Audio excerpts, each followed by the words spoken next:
7C, Paisley. We arrived at the tutelage along with many other inspiring students from far and wide.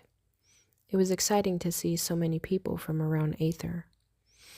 All were roughly our age, though a few were given to be about 5 to 10 years older, no doubt having missed the opportunity to apply before.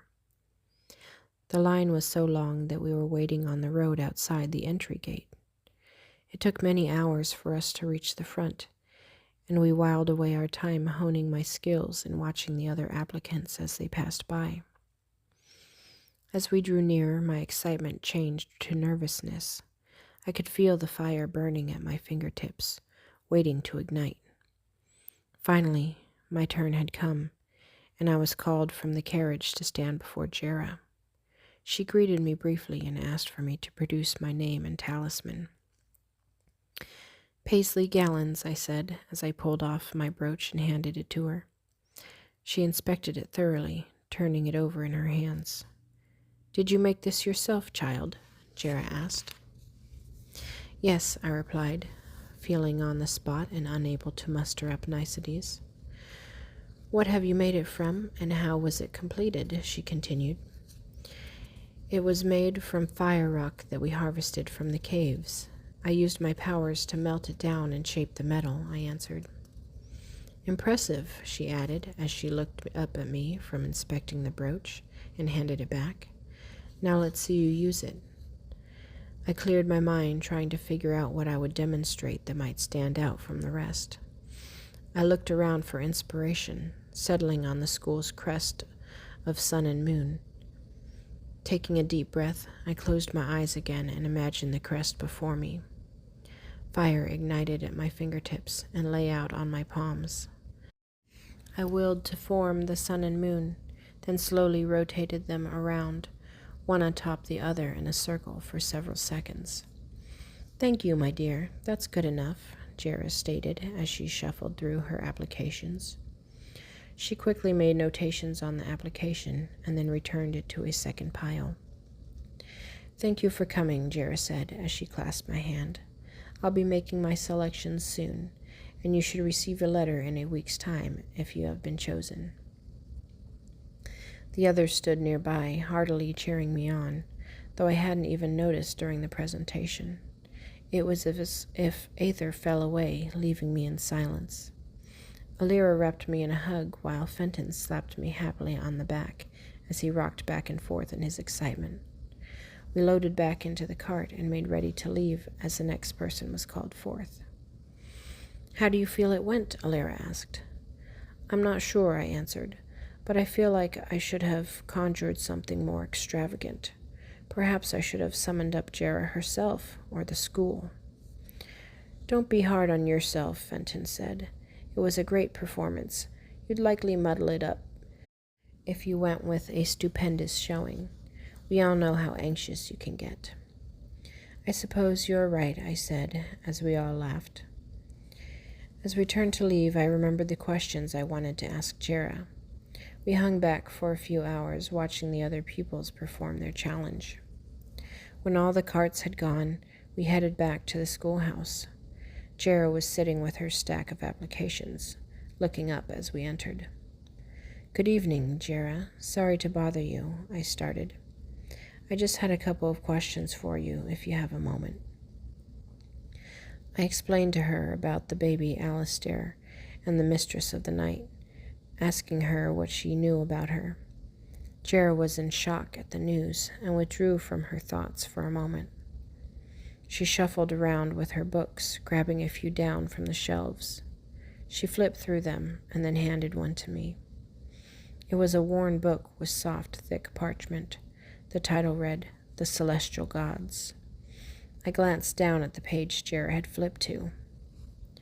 The lunar goddess Tenebra is one of the celestial gods, each serving as half of the uni-god Sator. Tenebra, the mistress of the night, resides in the cosmic plane, watching over Aether with her counterpart, the solar god Tinnitus. Together, they both keep the planet in balance. Tenebra's temple is located on Lunar Isle, deep inside the seaside caves.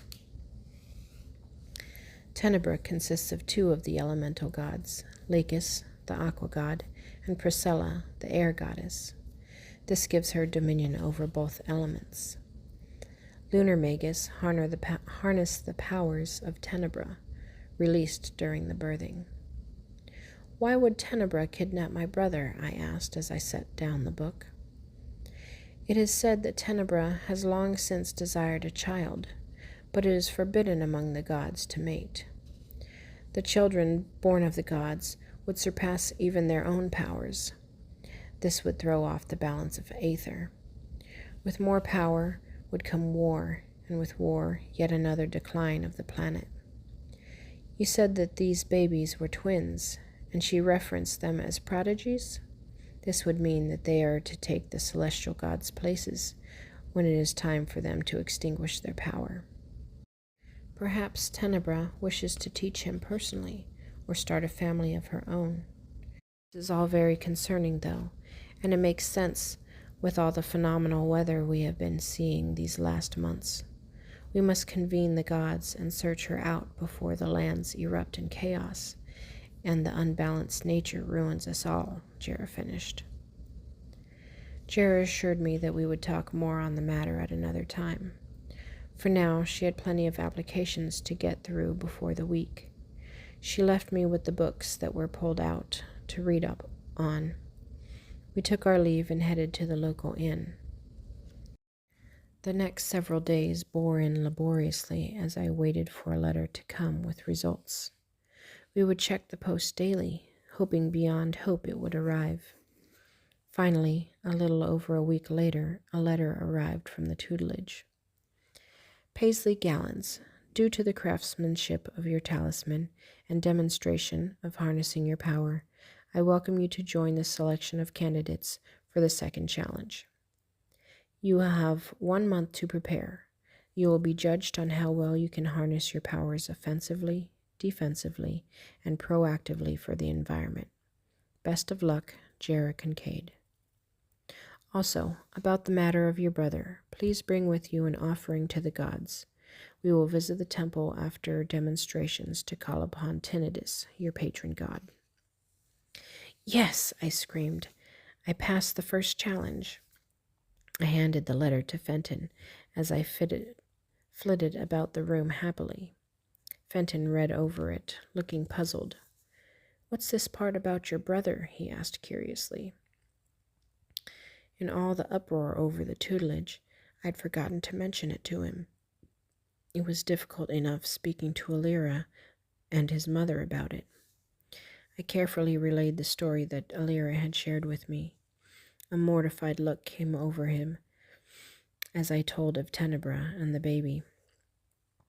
That must have been devastating for your mother as she passed, he said, shaking his head in disbelief. That must be what has been troubling Alira lately, too, he mused.